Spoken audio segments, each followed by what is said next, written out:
You're looking for aliens in completely the wrong place. You think if intelligent life exists out there, we'd detect their radio signals. You think we'd hear their communications, pick up their broadcasts, find them the way we found each other across Earth. You're wrong, completely wrong. Freeman Dyson figured this out in 1960. Not with better telescopes or more sensitive radio dishes. He solved it by asking a different question. Not, what do aliens say, but what do aliens build? And the answer is so obvious, so inevitable, that when you hear it, you'll wonder why we've spent 60 years doing it the other way. Here's what Dyson realized. Any civilization that survives long enough becomes limited by energy. Not food, not space,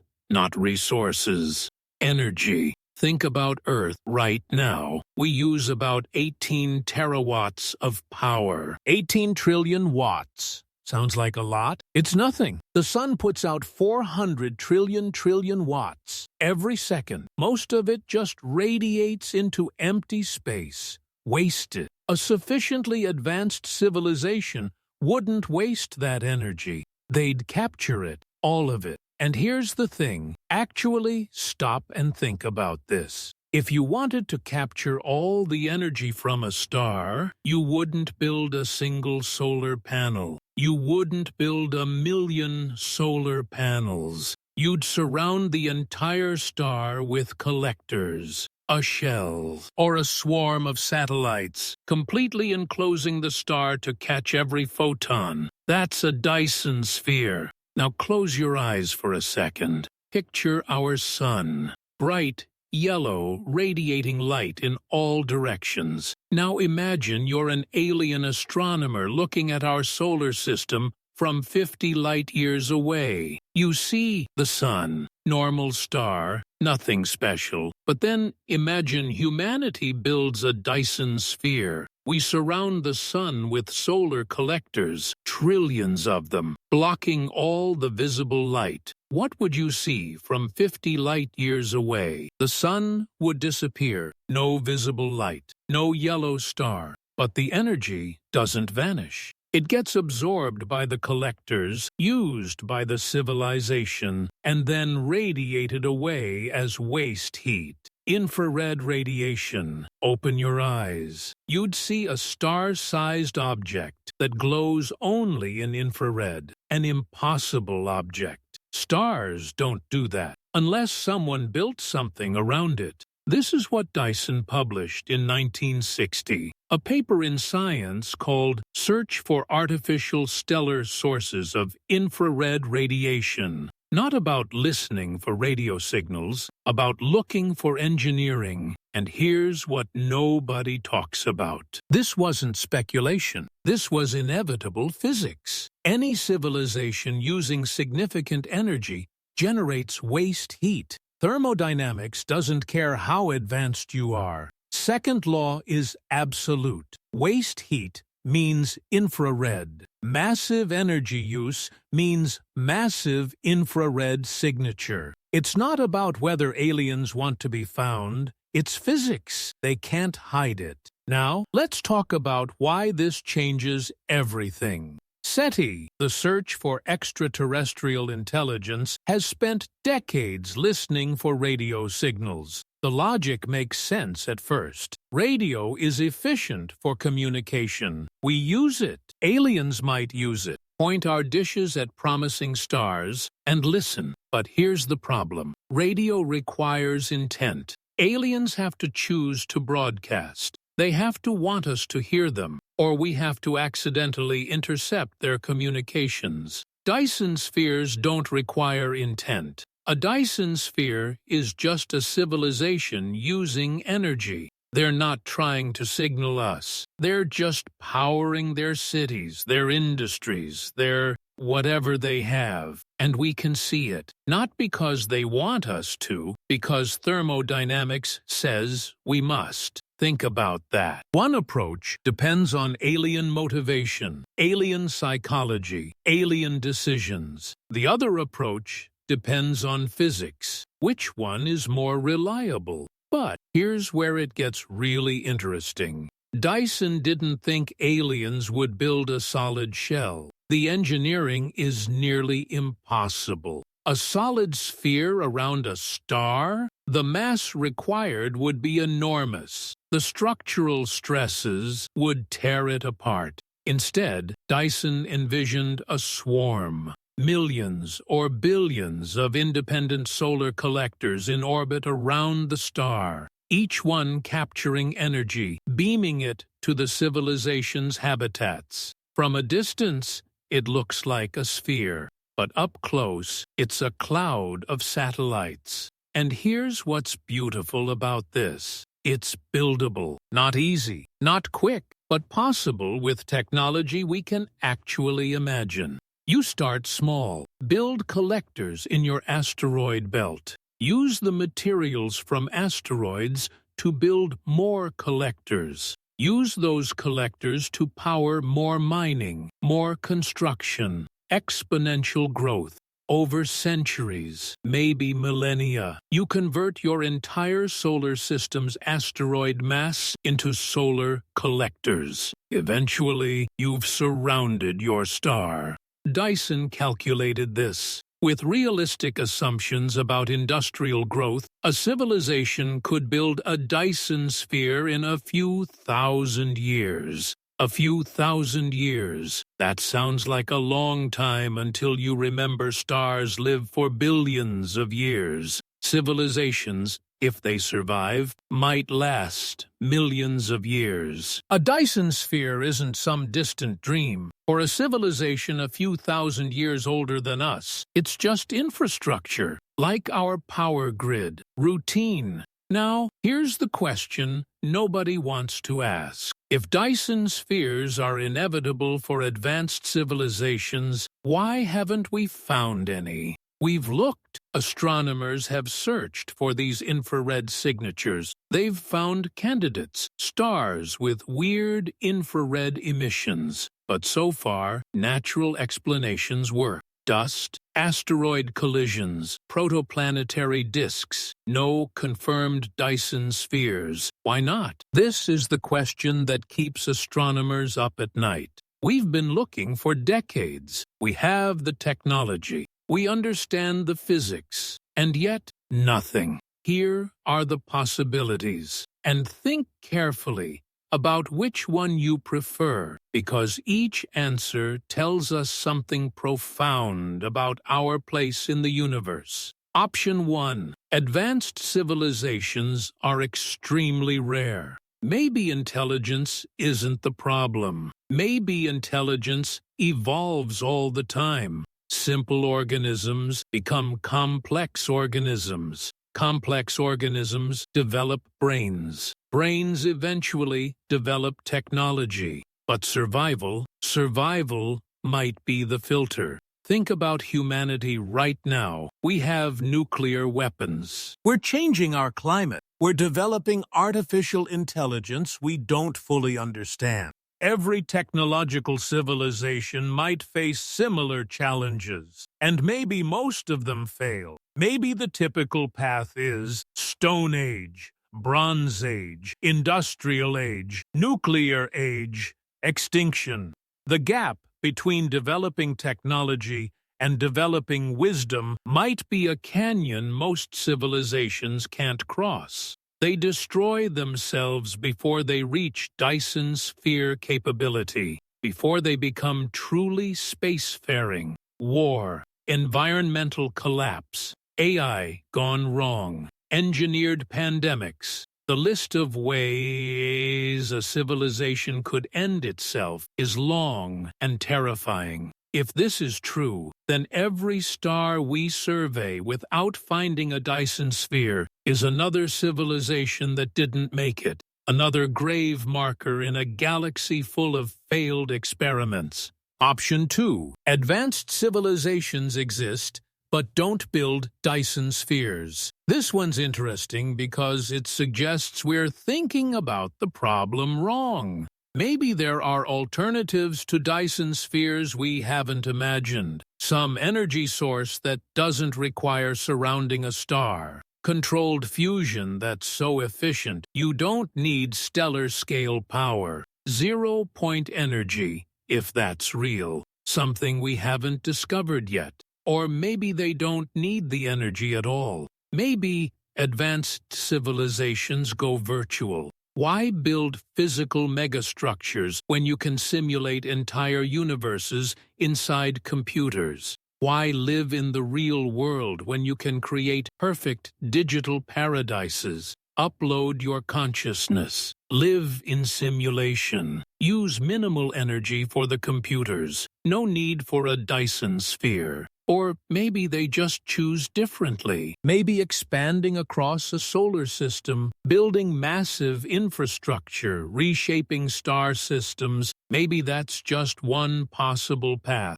And some civilizations look at that path and say, no thanks. They stay small. They live sustainably. They focus inward instead of outward. It's possible, but it requires believing that every single advanced civilization makes the same choice. That none of them decide to expand. That not one civilization in the entire galaxy builds a Dyson sphere. That seems unlikely. Option 3. We're looking in the wrong part of the galaxy. This is the option Dyson himself favored, and when you look at the numbers, you can see why. The Milky Way galaxy contains somewhere between 200 and 400 billion stars. Let's say 400 billion to be generous. How many have we surveyed with enough precision to detect a Dyson sphere? Maybe 100,000, maybe a few 100,000 if we're being very generous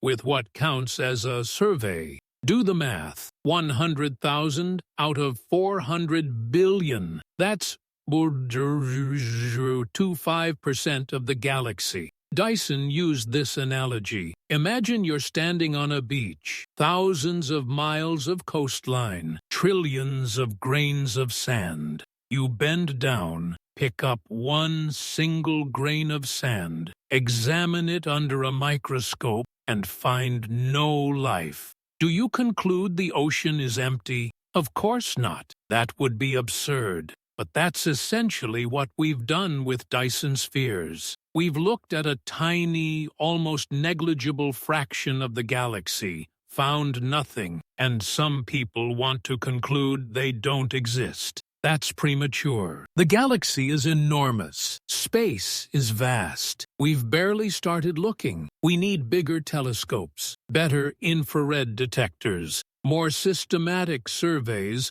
that can examine millions of stars, not thousands. We need to survey representative samples of different types of stars in different parts of the galaxy, and we're getting there. The James Webb Space Telescope operates primarily in infrared. It's not designed specifically to find Dyson spheres, but it has the capability. Future dedicated surveys will examine billions of stars.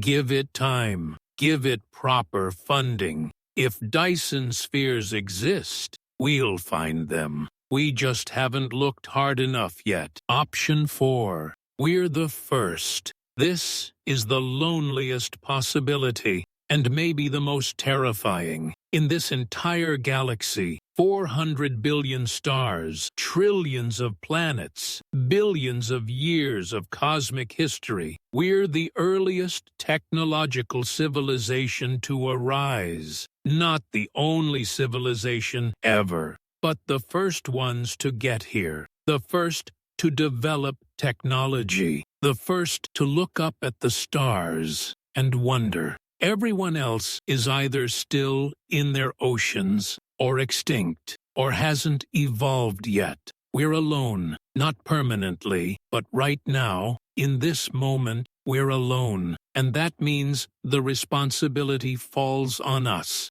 If we build a Dyson sphere, it'll be the first one in galactic history. If we colonize the galaxy, we'll be the civilization that fills it. Our choices, our values, our mistakes, they'll shape galactic civilization for millions of years. That's a heavy weight. Think about those options. Really think. None of them are comforting. Either we're alone, or we're doomed, or we're just not looking hard enough, or we're first, and the entire future of galactic civilization depends on us not screwing it up.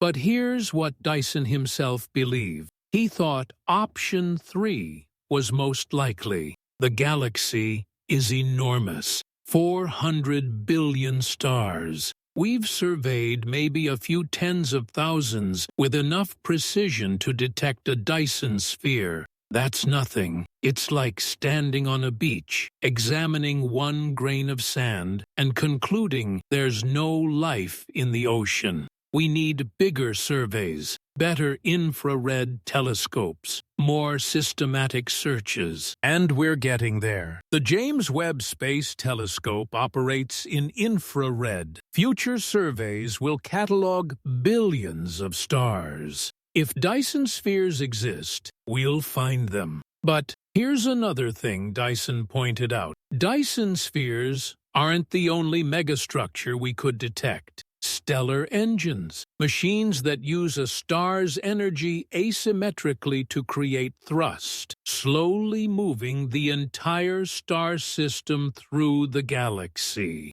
Why? Maybe to avoid galactic hazards. Maybe to migrate to better neighborhoods. Maybe just because they can. You'd see a star moving in a direction that doesn't match its expected orbit, with a specific type of infrared signature on one side. Matryoshka brains, nested shells of computational substrate surrounding a star, using all its energy for computation. Each shell absorbs energy from the shell inside it, does computation, and radiates waste heat outward. The outermost shell would be the coldest, radiating in far infrared. The signature would be distinctive, a star with the wrong temperature spectrum for its size. Ring worlds, artificial habitats wrapped around a star in a ring instead of a sphere. Like Larry Niven's ring world, but based on actual physics considerations. You'd see a star with periodic dimming as the ring rotates. The infrared signature would be concentrated in a plane instead of spherical. Each one has a unique infrared signature. Each one would look impossible if natural. Dyson's insight wasn't just about spheres. It was about thinking bigger. If you want to find advanced civilizations, don't listen for their whispers. Look for their monuments. Look for structures so massive they reshape star systems. Now let me tell you something that really drives this home. In 2015, astronomers found a star called KIEI 8462852. They nicknamed it Tabby's Star, after Tabitha Boyajian, the astronomer who first noticed something strange. This star's brightness fluctuates a lot. Sometimes it dims by 22%. Sometimes the dimming lasts days, sometimes weeks. The pattern is irregular, chaotic almost. Nothing natural does this. Planets cause dimming. When a planet passes in front of its star, it blocks some light. But planets cause maybe 1% dimming, 2% for a gas giant. And it's regular, clockwork. Every orbit, same dimming, same duration. Tabby's star dims by 22%, irregularly. Dust clouds can cause irregular dimming, but dust should scatter blue light more than red light. Tabby's star dims equally across all wavelengths. Comets breaking up? Maybe. But you'd need a truly massive number of comets, all fragmenting at once in a very specific configuration. Or could it be a Dyson sphere under construction? Imagine an alien civilization building a massive swarm of solar collectors. They haven't finished yet. They're still launching satellites, positioning them, adjusting orbits. The structure is incomplete, asymmetric. From our perspective, we'd see irregular dimming as construction continues, different amounts of light blocked as they move components into position. For a few years, this was a serious hypothesis. Not the only hypothesis, not even the leading hypothesis, but serious enough that astronomers wrote papers about it. They looked for other evidence, radio signals, infrared excess, anything that would confirm alien engineering. They found nothing conclusive. Recent studies suggest the most likely explanation is dust, probably from some kind of disrupted comet or planetary collision. Natural, if weird. But for a moment, for a few years, astronomers seriously considered the possibility. A Dyson Sphere under construction. In real time, 1,300 light-years away. And that's what's incredible. Dyson's 1960 idea has become mainstream enough that when astronomers find something weird, something that doesn't fit standard models, they check if it could be alien engineering. Not as a joke, not as science fiction, as a legitimate possibility worth investigating. We're looking for construction sites now, not just radio signals, not just habitable planets. Construction sites, evidence of building, evidence of cosmic engineering. That's progress.